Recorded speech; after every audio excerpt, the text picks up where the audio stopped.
So welcome to this part of the course where we will be capturing the transaction codes, and if there are amounts and numbers to be captured, we will then have to do that. So the idea is to work towards processing of payslips, doing a payroll run and getting a printout, which is the old-fashioned salary remittance, except that this is just an educational package, but there's quite a bit to learn from it. Having said that, I need to remind you that the clock is ticking, and again, Pascal, ambitious nature of many people, you only have 1 hour and you have to do justice. You have 50 marks. There's a lot to cover, undoubtedly. To recap, we have created the company was created for you. One employee, Mr. Peters, one was created for you. You then needed to capture leave balances, job descriptions, banking details, leave entitlements, and you then also needed to capture the other employee, Mr. Ben Gubane. Ben Gubane, you'll notice that he works fortnightly and Mr. Swane works monthly. So there's one payslip for the monthly that's required and two payslips for fortnight. Hence, it's best to start with the fortnight processing of payslips for the fortnight. Input the transactions for the fortnight first, because the 15th is before the 28th or the 31st, or even the 15th for that matter. So we start off with first. Do remember that we made all the necessary changes. Not all transaction codes need to be looked at or even changed, but there are those that need to. And then we proceeded to our planning part. And this is now we're going to capture. We'll start off by looking at the fortnight employee, Mr. Ben Gobane. And you will notice that the code that I have planned for you to use is the hourly code of 5005 and the overtime code of 5324. What's important here, and this is vital, is that we have to understand that in this instance here, this company works a 40-hour week, but a fortnight will be 40 times 2, which would be 80 hours. So when you look at this individual, Mr. Gopane, you would have noticed that he only worked 36 hours. Um, Regrettably, this can be questioned because I would have thought it would have been 72 hours. And I would have thought this going to be as 80 hours, being the full fortnight week or fortnight period. So this is really a 40-hour work week. So I would suggest, which is totally incorrect, but in terms of the examination question paper, but we are working with a fortnight person, and I don't think 2 weeks in a fortnight will be equivalent to 40 hours, meaning that I don't think the individual will be working 20 hours per week, in other words, 40 hours. So I will say that the correct procedure, having said that, is that this ought to be this is not your responsibility, 80 hours. And I would say this one here is going to be what? HT. And this one should have been 72 hours. But again, this is my opinion, and it does not mean that I am correct. You need to stick to 36 hours. However, we will try 72 hours for our learning process. And I think that the 72 hours is rather the better option. Again, I think that's my opinion. So let's move on. So that's code 5005. What's important here is for you to now realize that when it comes to entering figures, the default, you have to put in the full number of hours Mr. Ngubane was supposed to work, not what he worked. So if he worked 72 hours, you will not state 72 hours. You will put in 80 hours, meaning 40 hours per week. You will have to put in the code 5005 in the default, and you will put in 80 hours here. And the rate per hour is, as stated here, is 200 rand, so you put 200 rand as the rate. And the app will multiply 80 times 200, which will be 1600. Make sure that when you're done with that, you come here to this part and then you go down, one down. Then this is the important thing to remember. Do you want the changes to this transaction line to affect the current period's payslip? You have to take your mouse, you have to take the cursor and click on yes. If you do not click on yes, you are opening up major can of worms, and it's going to delay and take time to sort out all these issues by selecting no. So having said that, although Mr. Swane per week it's 40 hours, this is 36 hours. I would multiply it by 2, which is 72. But we will then put under income, where that code from the default gets transferred to income. You will change this to 72 hours. So this is the only time where you make changes to your income tab. So by default, he's supposed to work 80 hours. So you will enter that. But in reality, he only worked 72 hours. So you will change the income, but not default. Default stays exactly as it is, 80 hours, what he's supposed to work. The next one is going to be 5324. You just type in 5324 because you've done your planning here, and you put the number of hours that the person worked for was 5 hours. The rate there is 300 rands per hour. You go one down and you make sure that you select by clicking on the cursor being on yes, yes. We then move to the next part here, which is receives commission 2520 for Fortnight ended 1st of March. So it's code 5300. You type in 5300 here. Just type 5300 and you put in the amount in this case here, which was 52520. Sorry, I'm just going to get this. I moved on to the next line. Let me get back again. 2520. Use a down arrow key and that will allow it to go down, and you click yes. We finish with this code. We then move to the uniform allowance for 450 per month. This allowable is payable on the last fortnight of the month. In March it is the 15th, so we don't put this here. This is going to go in period 2, not 12, period 2. So we don't put this. We'll come back and put this in period 2. Receives a computer allowance of 1 per month.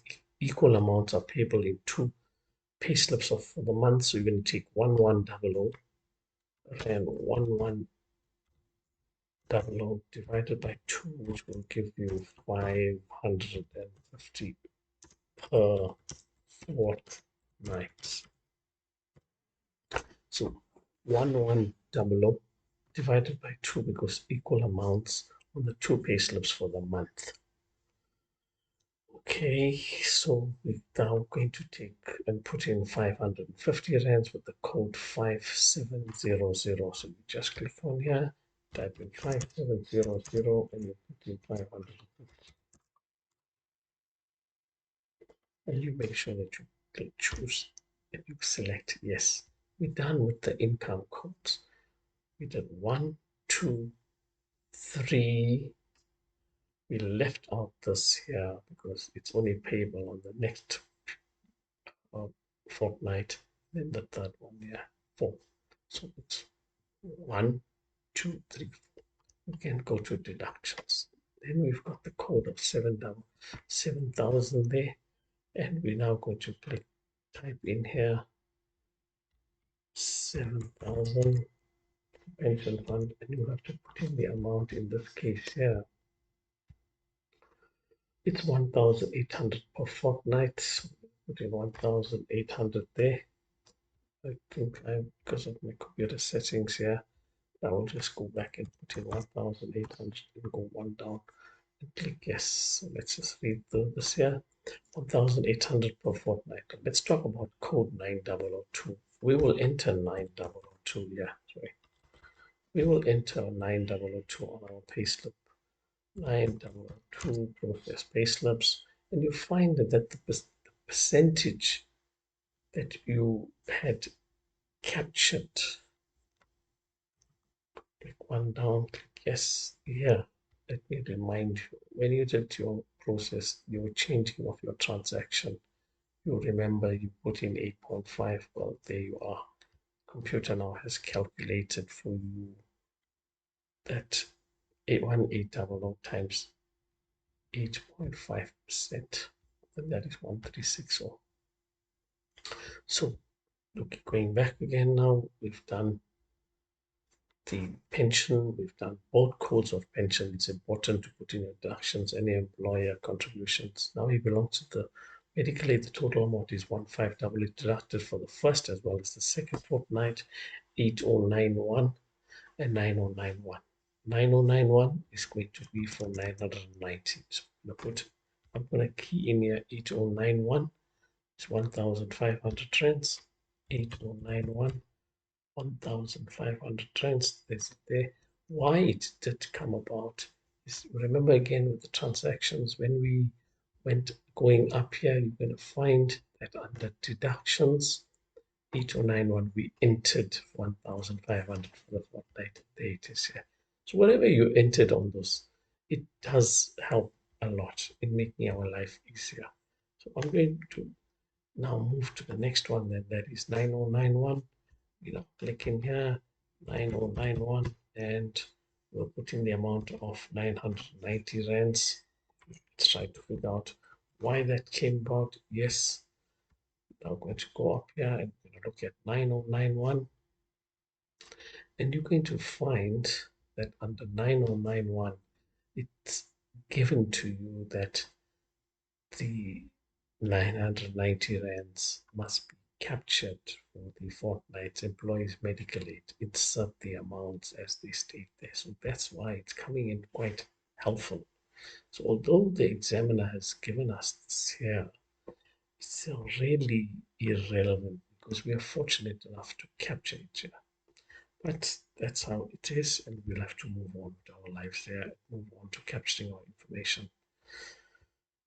So we're on to 9091, and we now have realized that we've covered all the deductions, but there are two codes that are mentioned here.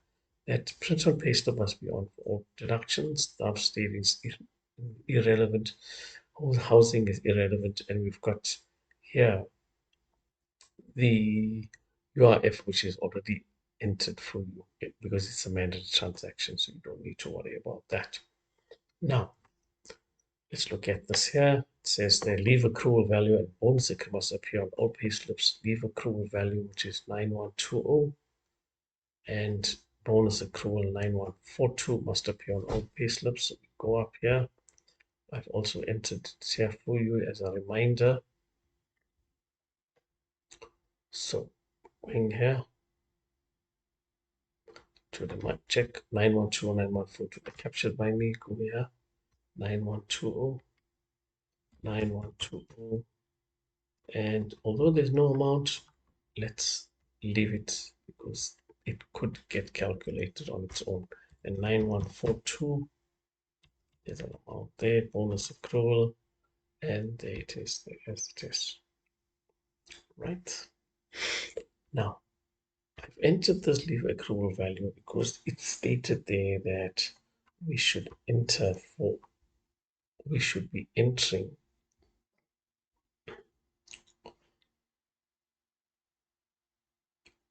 You will need to enter these two codes. So I have entered this with those two codes there. Please, medical aid pension leave accrual value here. It must appear on all payslips. So leave accrual, bonus accrual appearing. Pension medical aid, we've just entered the medical aid, we've entered the pension, so we don't have to worry about those there. So 1, 2, 3, 4. This is the last two that were not stated by in point form. So I had to show you that these are additional codes, not mentioned, but you need to capture them. Also note that you are expected to check print or payslip must be on. So that was checked for us. We don't have a problem with that. So that's about all for Mr. Ben Govane for the first fortnight. Major change is this income here. And that was very, very important here that we had to do. The change of into 72 hours. The rest stayed as it is. I'm going to now just do a little experiment for you to move this up, improve our understanding. Let's assume I duplicate a code. I'm going to call it 8,000. So I'm going to type in 8,000. Now you'll notice that the computer will allow, when I go down, it'll tell you the combination of this transaction code, job, cost center is duplicate. Please enter the full code, click OK. So it's telling you that you have duplicated it. So you need to click here where it says delete line. So and it's still telling you that the same error. It's please enter different combination. Click OK. Go back, delete that line, and this time, the second time, it will allow it. You want to delete this transaction? Click yes. So you've deleted that, then you save your work, and we're done. And as I mentioned to you, if you it still takes time to save, you click save icon again. That's our input for the first fortnight. Now I'm in a position to print that payslip. So I'm going to now show you how to go about doing that. There's various ways as you understand. One is to use this flag here. We will do the payroll run, which means you're going to print. Okay. So it's now processing. Now my exception is the payroll to accept that our print will not be saved and will be saved in the payroll run. Okay, let's click OK. There's an exception. Let's see what it is all about. Click to screen, and it's now telling us there is a slight issue that we need to talk about. And that is 6410. Their employee contributions to their employer contribution towards pension fund, but no benefit was processed. Bear in mind that let's go back to our question paper here, and we'll talk about this here. Let's go back to our question paper, and we're going to find that 6410 was not stated. So perhaps to avoid that issue, I will suggest to you that you will also enter 6410 as an additional code. You should enter that particular code there. That's a thought from my side, and then it's going to help us so it avoids the problem. So I'm going to go here and I'm going to assume that we want to capture it. So we'll go again to your process payslips, but this time, because it's going to be grayed out, you will click here, which is now clear that flag. So you clear it, which will allow you to now capture that code 6410. So I'm going to capture it 6410. And there's no amount there, but we've captured it. Click yes, and now you won't get that error message anymore. So I'm going to click save, and then we're ready for the process of the payroll run. The other option of payroll run is right here. So you could have closed that and clicked on payroll run. The choice is really up to you. Advantage about this icon here, it's right here. It's a flag with a little with three little arrows, this saying stating going towards the right. We do click on the payroll run, and then exception payroll run. Let's see what it says there. It's still telling me there's an exception. Okay, and now 6410 is processed. Right. Let me just check whether I entered the correct code there. 6410. 6410 is entered. That's fine. We now have now our payroll run. We don't need, must not clear your run flags. Now we go here and we're going to then process that payroll run. I'm going to show you something important on that message there. I want to show you something important. And one of the advantages about using different methods now. Right. Now, you will notice that for this case here, Mr. Only Peter Zwane is here. Because you recall, we had did the payroll run from this part here, right? We have done it from here. So go back again here.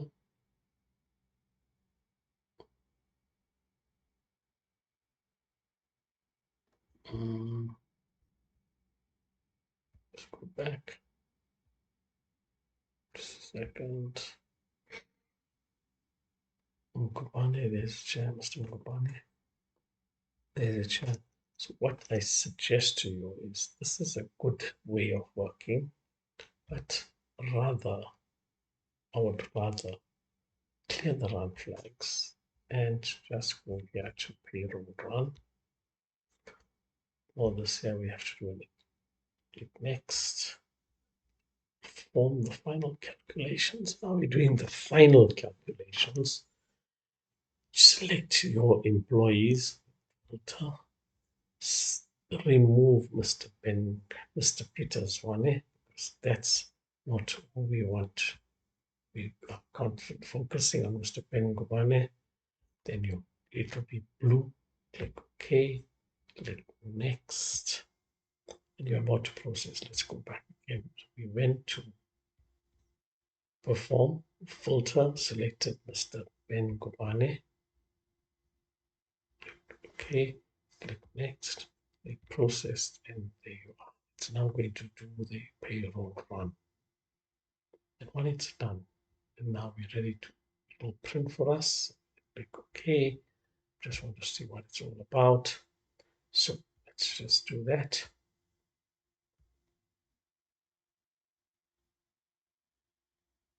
Wait for it. And let's get chance on there. Say if you don't, yours will come out onto your printer. So you don't need to worry about it. Okay, the exceptions I'm familiar with the exception of 6410. Let's close that up. Let's see what comes up now. Let's go and find that particular work that we have printed.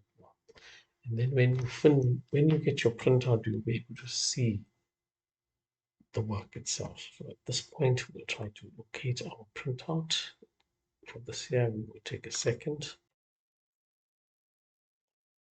So here, you're going to find that your printout will be looking like something like this here, where you've got your date, where you've got your normal hours the person's supposed to be working is 80, the rate, the designation, meaning his occupation, his name, and how much he's earned. In other words, the typical salary or remittance advice. And this is what the earnings is. This is the company contributions. Make sure you always have 4. You must have 4 of them because there's place for 4. Utilize them.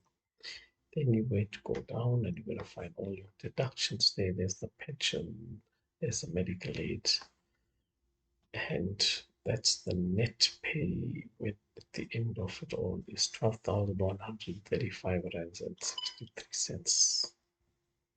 That's the processing of this payslips.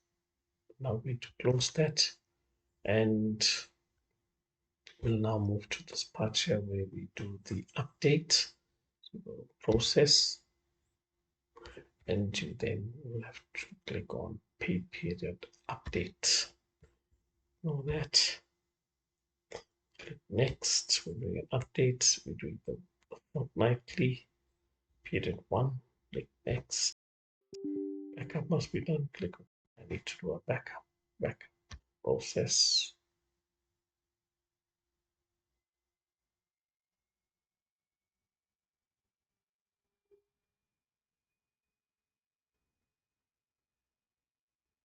And we then look out, and you'll find that it's going to change to period 2.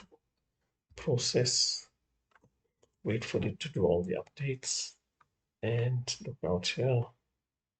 And then once we click finish, as stated there, we're going to find period 2. Period 2 is there, which is the 15th of March. So good news about period 2 is that when you go to your process of your payslips, you're going to find that all your work from period 1 comes over to period 2. Let's get this here going. Let's look at this again. And now we go back and look at what's the situation for period 2. Okay, period 2, he worked 40 hours, which is really 80 hours. I don't know why this 5300 came in here. We just changed that. That should have been 80 because we don't have 80 hours. It's by default only 8 hours and worked 15 hours. So you just go and change this now to 15 hours. And then go one down. By default, the 80 hours remains, as I mentioned to you. And you'll find even under income here that 80 hours stays under income. There's 80 hours there. So default stays as it is, 80 hours. Overtime has been changed to 15 hours. We now move to the next part. The rest stays the same. This person gets the commission, but as I see here, it is 3850 for the fortnight of the 15th. So code 5300 3850 5300 will change it to 3850. Go down and click yes.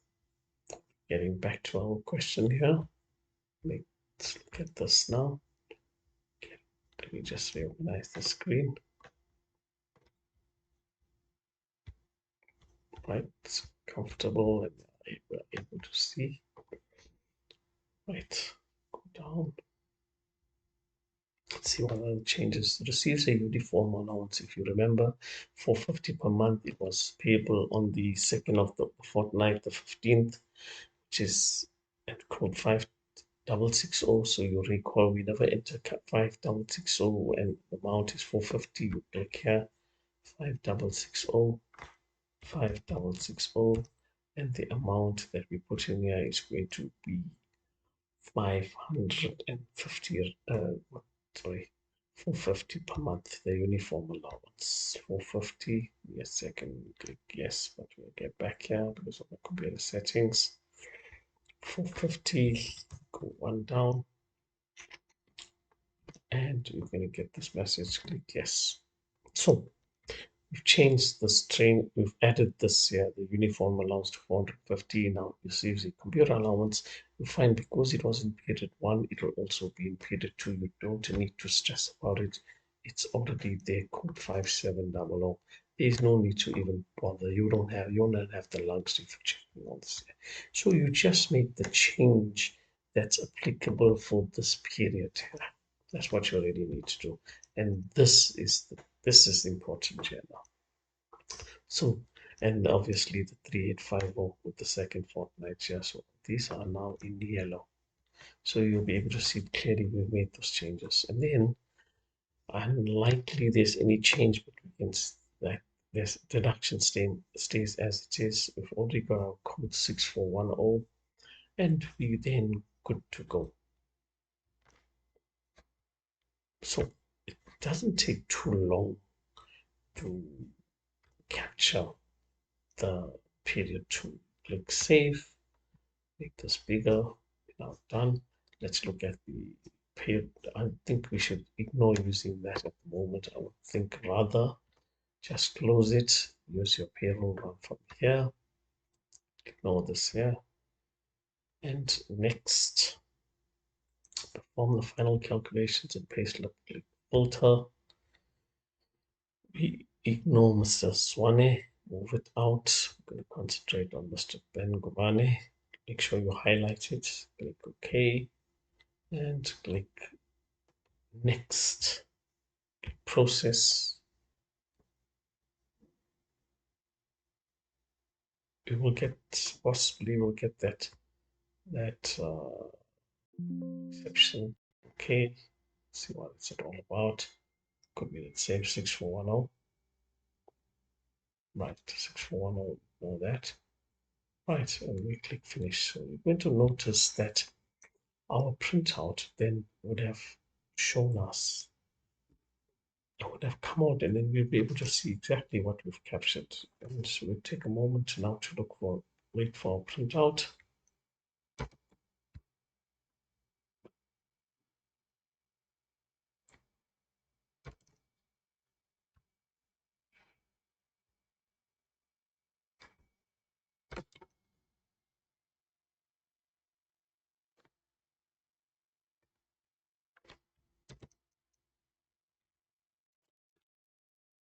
So this is period 2, and you will notice that 80 hours are there. Overtime is 15 hours, as mentioned in that question paper.